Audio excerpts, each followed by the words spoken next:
yung daan ng tao na malayo sa Diyos.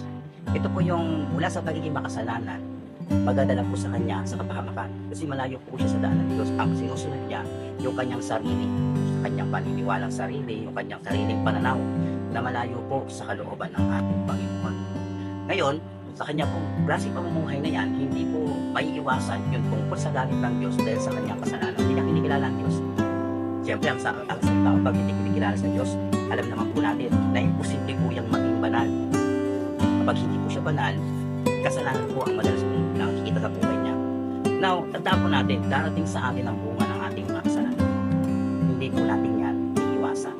Tulad ng madalas natin sinasabi ng mga bubulan natin, kung ano ang itinanim, yun ang anihin. Kaya kung ang ating pong buong buhay ay nabuhay tayo na malayo sa Diyos, malayo sa kalooban ng Diyos, malayo kay Kristo. So, anihin po natin pagdating ng panahon yung bunga ng ating mga ginawa. Sapagkat ang paghatol po ng Diyos ay base po sa ating desisyon at